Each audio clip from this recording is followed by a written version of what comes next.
Hello, everybody. Thank you so much for being here. We're going to be getting started in just a minute. We're going to let folks trickle in from the waiting room. In the meantime, you can hang out with me while I fill the air and let folks come in from that waiting room. I'm so happy to be here with you today. I'm going to give us about 30 seconds before we kick off today. And then we will get into it. Appreciate you spending this Thursday afternoon with us. And we are going to give folks, once I have 31 after the hour, we will kick off. But in the meantime, you are in the right place. We're excited to be here with you. And we're going to be getting into it very shortly. And with that, I think I am going to stop sharing my screen and start focusing on you all. Hello, everybody. My name is Brinton Botkin. I use she, her pronouns, and I lead student marketing here at Handshake. I'm so excited to be here with you today because, I know it's pretty overwhelming when you're in the fall and you're seeing all these different job opportunities and industries and you're kind of considering your path. And there's a lot of opportunities to explore. So we're really excited to bring folks together who are in different positions, different industries, different backgrounds to demonstrate, all the different paths that are available to you. I do want to start with some quick level setting before we get started today. We're going to have about 20 minutes of prepared discussion, and then we'll save about 10 minutes at the end for questions from you, our audience. So please feel free to put any questions that you have over the course of the session into the Q&A box at the bottom of your screen, and we will do our best to answer as many as we can before we wrap today. You won't see other people's questions that are submitted. You'll only see your own, so please don't think we're ignoring you. We tend to get quite a few, but we will do our best to get as many as we can. With that, I'm so excited to introduce today's speaker. We have Olivia, who is an SMB account executive here at Handshake. And Olivia, maybe you can, when you're introducing yourself, give us a little bit of background on what that means and what you do here at Handshake. Awesome. Thank you so much for having me today, Brinton. I'm Olivia. I graduated Amherst College class of 2021, born and raised in Los Angeles. When I was looking at colleges, I wanted to be in the Northeast and attend a small liberal arts school. And when I visited Amherst, I fell in love, ended up there. I ran cross country and track there. From there, I wanted to go into sports broadcasting. So I worked at Fox Sports for a little bit before I transferred over to sales and then finally made the move to San Francisco. And I've been at Handshake now for just over 18 months. About a few weeks ago, started as an SDR and then was promoted to an SMB account executive. What SMB stands for is small to mid business. So those are the businesses I work to close. But yeah, so excited to be here. Amazing. Congratulations on your recent promotion. And I'm super excited to dig in more to your path. I know that there are a lot of folks here who are interested in kind of the pivot that you made. I know you mentioned that you've had a little bit of a winding road. I know you just mentioned pivoting. So what inspired you to change directions and how did you navigate that? Yeah, absolutely. The pivot was really scary because I think, especially graduating college and in the middle of the pandemic, the number one thing that I was personally craving was stability. I wanted to find my first job and be there for 10 plus years. But I know that in this day and age, that's not particularly realistic. When I was at Fox Sports, so I did PA stuff while I was in college. I did that part time, worked with Aaron Andrews, got to go to Foxborough, which was so lovely. And then as far as full time positions went, I ended up in the crewing department. The way that worked on my end was I specifically worked with college basketball, college football. I would book everyone's flights. I would do their payroll. And it was fun, but I wanted to be on the field in the moment with them. And I knew that to get there for me personally, it would have taken a long way. And I personally did not have the patience for that. Um, and then based off of my skills, I did some deep thinking. I'm incredibly competitive. I ran cross country and track in college. So I am a never numbers driven gal. And I talked to my mentor, told him what I was interested in. And he was like, you have to go into sales. Um, so it filled my competitive need. And now I just get to watch NFL on the couch every day. And I honestly probably enjoy sports part watching even more so than I did. Yeah, I love it. I a little bit of Brinton background. I worked in media and entertainment, pop culture media for a while, and now that it's not my job, I enjoy awards season even more because I get to just like be fully present and it's not my full focus. So I relate to that very deeply. And I'm sure we have some student athletes in the audience today that will have questions for you about kind of translating those skills. But as we talk about your pivot from sports broadcasting into sales. I'd love to hear more about the skills that you used when you made that pivot. So, are there any skills that transferred from the world of broadcast journalism and that kind of area of your life and your background into the current industry that you're in? So, I know you're in sales in the tech industry. Are there any surprising skills? Any things that you lean on really heavily? Absolutely. So I think sales is unique in the sense where you don't need to be specifically skilled at anything to be successful. I think the biggest thing that I've learned over the last few years of just being in sales is being personable, right? And I think that is also the top skill that you had to learn in the sports world, whether it was networking, because I really do think in the sports broadcasting world, so much of it revolves around who you know and the connections you make to help up level where you are the next day. So being personable, I also think just being ready, especially in 2024, I think that's going to go for any type of role. But also setting your sights on what you want to accomplish and doing everything you can to get there is also so important. Yeah, a speaker in an event that I participated in yesterday really focused on emotional intelligence and being personable and how appealing that is for businesses across the board. So I think that's a really great skill to highlight. I'd love to get into some of the less glamorous, parts of your early career journey. I know you mentioned that some parts of your, sports broadcasting background were less kind of on the field glamorous than one might think at kind of first glance. But there are always learning curves and adjustment periods for any career path, right? Did you face any challenges when you entered your career, particularly thinking about what you're doing now in sales or in this role specifically? And how did you overcome those challenges? Absolutely. I think the biggest thing for me in the sports world, and I think it may have just been specific to the role that I was working, where my crewing day to day was just essentially all admin work. I felt like I was a robot behind the computer screen. Some people love that, right? Like I was watching my reality TV shows in the background while I was working every day. It was great, but I didn't feel like I was making a career for myself necessarily. I felt like I was going through the motions, especially working fully remote. I know some folks love that, but for me, especially being starting from my early 20s to now my mid, almost late 20s, being in person was really important for me. So it was challenging. I just felt like I was spending my day to day just behind a computer screen. I think that was the hardest part was grappling with that and then trying to find a schedule. Because for me personally, working remote, it's so hard to find a schedule because you can essentially do whatever you want as long as you're getting your work done beyond those meetings.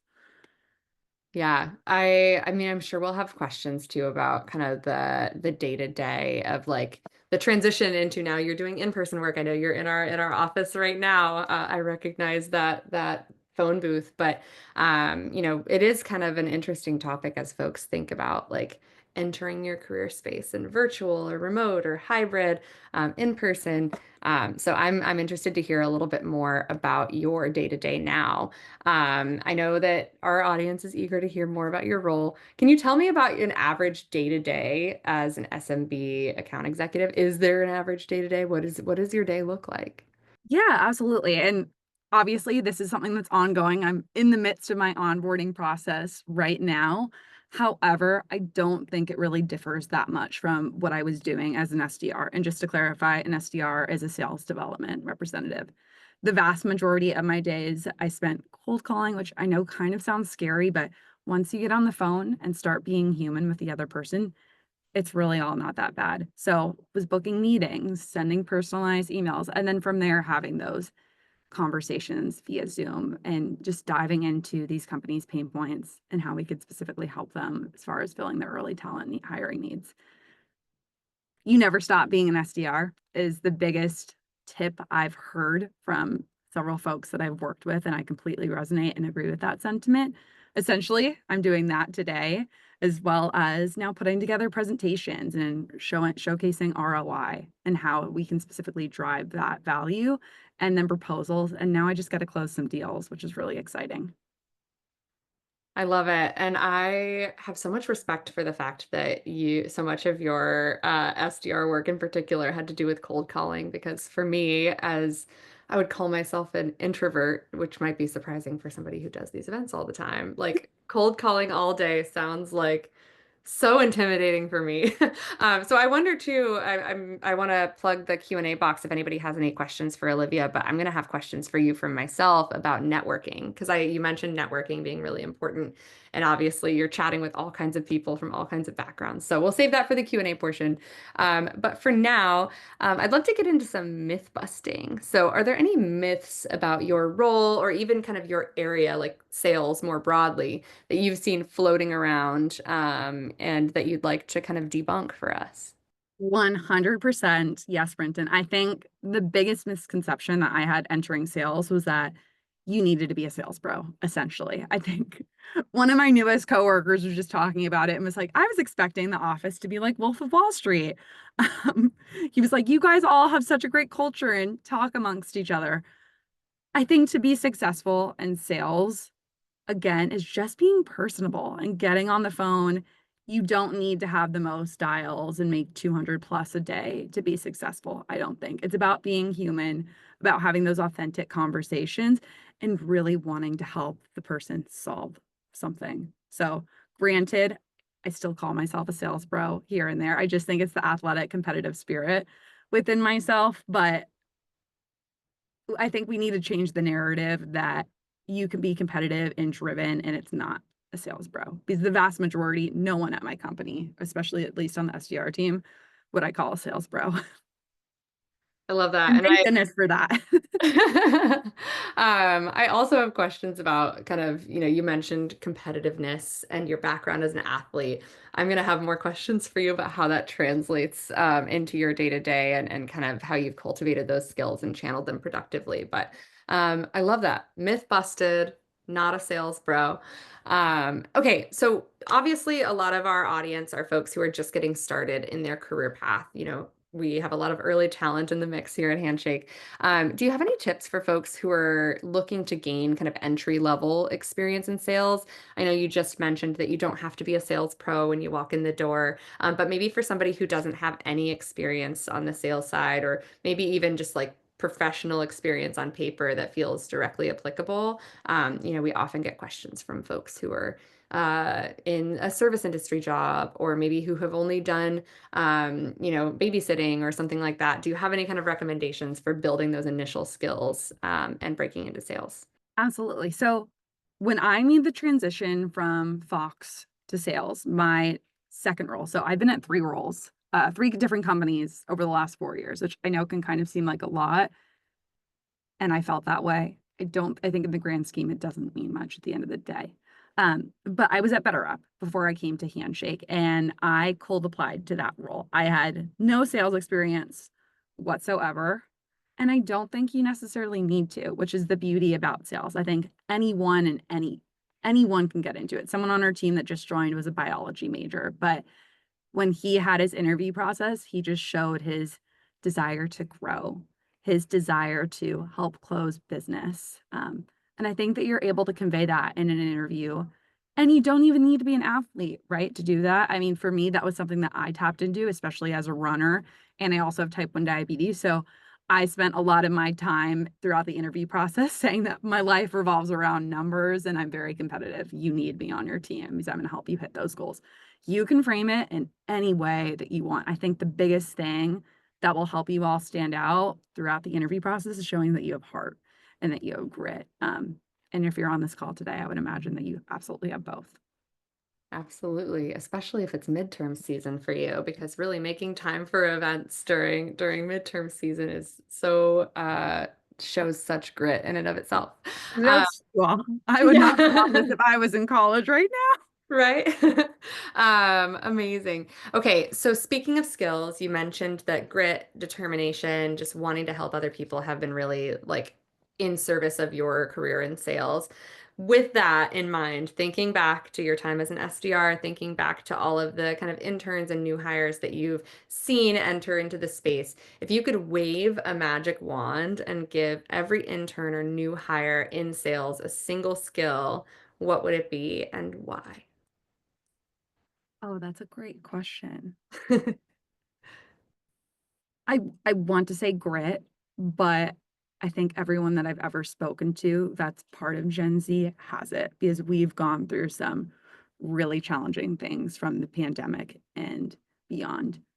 I think the biggest thing that I struggled with myself as I was going about, I guess, finding myself, if you will, was self-confidence. I wish that you all could believe in yourselves the way that I'm sure your parents or some of your closest friends do with you. And I think that's why I fell short during some of my interview processes because I wasn't good enough about like faking it till you make it, if you will, and just telling myself and coming across that I believed in myself when I wasn't sure. But truth of the matter is, I really do think anyone can do anything they set their minds to. So eventually, even if you don't believe in yourself, as time goes on, I think you start to buy into it and that'll make you successful in anything you do. So I would say that. I love that. I'm going to go off script a little bit here before we go into Love the it. audience Q&A. We do have some questions that we want to answer, but I'm always so interested to hear what the most unexpected thing about your role is. Is there anything that when you were thinking about going into sales that you were like, I have this vision of what it's going to be. I have this vision of what it's going to look like. Do you have anything that really took you by surprise about the role or the work that you're doing day to day, or even just like the logistics? Do you fly a lot? Do you have more kind of in-person conversations than you expected? Like, what is surprising to you about your role?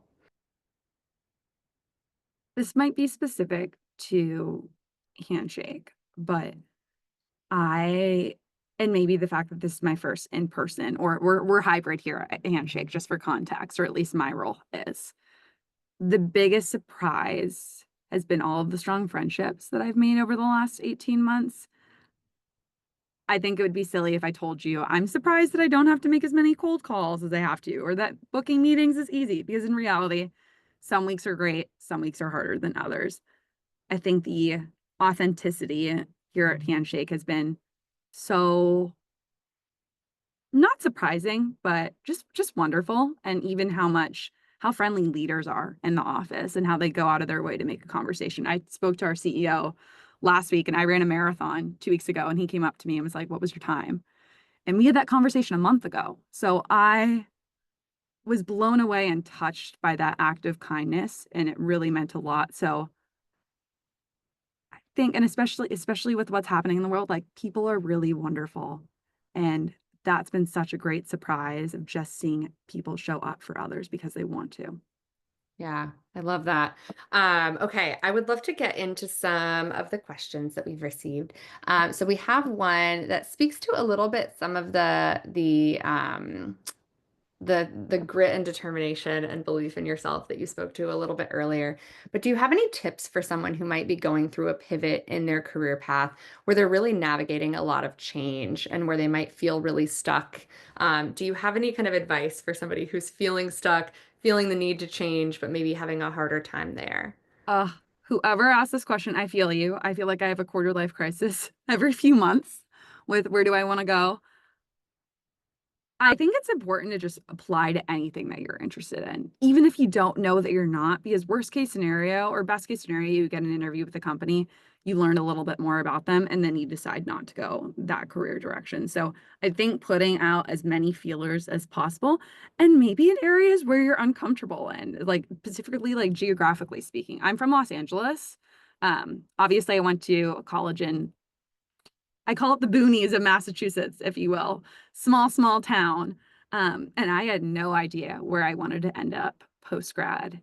And I took a chance on San Francisco and I've absolutely loved it thus far. So now's the time to take those career risks, if you will, obviously with proceed with some caution, but you might surprise yourself with all the good things that can come from it. I knew one person when I moved to San Francisco. Um, That's really admirable and like so cool. And I that leads me to another question, which I think might be on the minds of folks as they're thinking about, joining a new job or getting started in their career path. Do you have any tips for making friends when it comes to like being in the office with a new team or maybe in a new city? Do you have any tips for making friends at work? You mentioned how strong your relationships are, and I think that's really special. But it could be intimidating to some. oh my goodness, of course. I mean, even when, just for context, Britton and I were speaking like last week, and I will bring up books at any given point ever. I think it is such a wonderful bonding moment. Brenton was like, I love to read too. And then we were chatting about romance novels, which was great. So I think talking about universally bonding topics. For example, I love Bravo. I found out that our new sales manager that sat next to me loves Bravo, and it had nothing to do with his wife. He just loved it. I was trying to talk to him about sports, and then all of a sudden he goes, I love reality TV. I love that. Now, every day we talk about Bravo. So I think being open is really helpful. And granted, you don't need to go, like, I'm not going to go up to someone and tell them, hey, I have type 1 diabetes. But those lighter topics are really, really helpful. And then from there, I've always found that if I have one thing in common, I probably have five other things in common with them as well. I love that. And if you're not already in our Bravo Slack channel on the Handshake Slack, Oh, you should I join. am. I love Um, it. okay, we have another question here, specifically pertaining to, sales, and you mentioned cold calling as a pretty essential part of your role when you were an SDR, and you said you kind of always are an SDR when you're in Mhm. sales. Can you talk a little bit about what cold calling is, what that looks like, and kind of how you go, what does that specifically pertain to and when it comes to your role? Great question. So I'm going to speak about it from Handshake specifically because the folks that I'm reaching out to, employers wise, all have Handshake accounts. They might not specifically, but their companies do. And then from there, the way it works is you want to speak to people that you want to have conversations with. So I'm not going to speak to an engineering director. Could be helpful, but it probably won't. I'm going to reach out to recruiters, specifically if they mention early talent in their profile name. Those are great people that I want to talk to. So those are the types of folks that I'm calling. So it doesn't feel, that's another myth I think we should bust is cold calling. I think it has like such a negative and scary connotation to it where these folks have accounts. So I like to call them warm leads, if you will, because they know of us. And even if they don't, I guarantee you that you're personable enough to tell them what it is and educate. Um, I saw this Taylor Swift clip like 10 from like 10 years ago. Um, and I thought it was really lovely. She was talking about cake pops and she was telling an interviewer, she was like, have you tried cake pops? Do you know what they are? And they said no. And her response, and I loved this, and this is what I've been trying to do in sales now too. She responded and was like, I am so excited that you've never heard about cake pops, and I can't wait to be the person to tell you about them. And I think having that thoughtful and fun approach makes your day to day so much easier. Sorry if you don't like Taylor Swift. No. I love that you were able to take sales inspiration from Taylor Swift. I feel I like can it's take any such type of inspiration from her. a I love it. And you mentioned that folks might be intimidated by the idea of cold calls or like the fact that it's this big scary thing. And I know that another topic that is big and scary for a lot of folks, particularly early on in your career path, is networking. I think it's this word that like sounds really formal and like ominous, and sometimes there's not like a really clear definition. You also mentioned having a mentor a little bit earlier in one of your answers. Can you talk a little bit about your experience with like networking and mentorship, and if you have any tips for folks who might be a little bit intimidated by the entire concept? Absolutely. And I was I was one of you if you are intimidated. I didn't go to a single career fair in college, which in hindsight I regret just because I was so intimidated and especially being an American studies major, I didn't really know where I wanted to end up. And honestly, all of those options, I think it's called decision fatigue.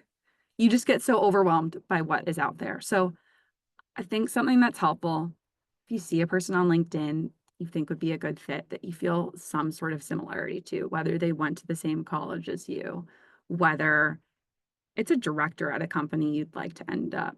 Think sending a personalized message will always do wonders for you. Or asking, as silly as it is, asking that family friend of a friend if you can be set up with them. I always hated doing that because I felt like a burden. But at the same time, someone was in your shoes at one point or another, and they were also asking for that help. So feeling empowered to ask for help and to ask to create those connections is really helpful. Yeah, I think that's such an important tip. And like putting on my little Handshake product marketing hat as well, I will say, like, something that's really essential for identifying people who could be like great options to reach out to, who might have common interests, common backgrounds.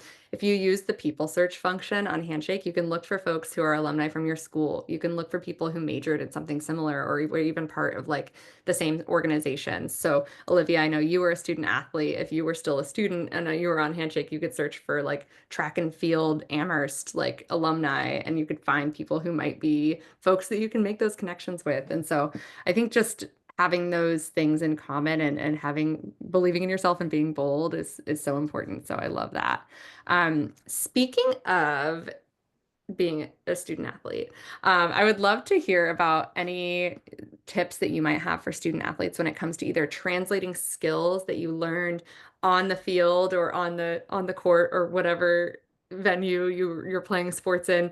God, can you tell that I was a theater kid and not an athlete? But also, I think something that's uniquely challenging to student athletes too is that oftentimes your practice schedules, your game schedules, your sports related travel gets in the way of holding more traditional jobs and building kind of traditional work experience while you're in school. Do you have any tips related to kind of student athletes in particular as they navigate their early careers and building relevant experience? Absolutely. I think first of it has to do with like reframing it. I considered because I was cross country, indoor track, and outdoor track, and I was Division 3. So I didn't get a scholarship to go play there. I was doing it because I wanted to. However, it is still a full-time job. And I think selling it to companies that that was what you were doing. And because of it, you have such good time management skills because you're setting aside time to study and prep for those exams and completing all of your homework in time is so, so important. And also just talking about your experience. If you had leadership opportunities on the team, or if you even didn't, but like you helped one of your teammates at one point, leverage that. I think showcasing what you learned from your sport, what you did is so important. And I think it speaks volumes. And you don't necessarily need to have the strongest internships because you were too busy practicing in the summer, like I was. My life revolved around running 60 plus miles a week for the most part. And that's okay. Yeah, I think just knowing that it's okay and you're going to find a great opportunity that's going to support the fact that you just had a lot too many hours in your day for to also work a sure. full-time job. Yeah, and I think that's a theme that touches on, I've talked to a lot of recruiters and done recruiter workshops in a similar forum here. And so many times we get questions from folks who feel like they haven't built enough professional experience and they're wondering how to translate kind of anything that they've done into the kind of more corporate job applications that they might be filling out closer to the end of school. And so often the advice is just look at what you've done, look at the job description, and like if part of that job description is time management or relationship building, communication, find the through lines, even if it's volunteer experience, even if it's sports or a student club on campus. Find a way to tell that story through the experiences you do have, even if they're not the most glamorous internships or anything like that. So I love that that has been your experience as well. Okay, I want to kind of end us on the note that circles back to the larger theme of transitioning from sports broadcasting into sales. Can you identify like the biggest difference in your experience from working in sports broadcasting compared to working more in a corporate setting now at Handshake? Can you talk a little bit about the things that were the biggest differences for you? That's a great question. Part of it is just like not wearing sweatpants every day and having to show up to work and look professional. That's definitely one component. Um, I think also when I was working fully remote, and granted, this was in the pandemic, I lost some of my people skills. So being in person and having those basic day-to-day interactions was a big game changer. I think there's going to be so many different areas and facets where your life will be different based off of the role that you're in. But those were the 2 biggest things that came to mind. Awesome. Well, thank you so much, Olivia. This time really flew. I super appreciate you taking the time to meet with us and answer questions and talk through your experience. For everybody in the chat, I would love it if you could take 30 seconds to fill out our feedback survey so that we know what kinds of events you want to see in the future, speakers you want to hear more from. And in the meantime, you can also check out Handshake's events page to register for more events like this in the future. And that is going to be it. Thank you so much. And I hope you have a great rest of your day and week. Thank you all. Thank you. Bye. Bye.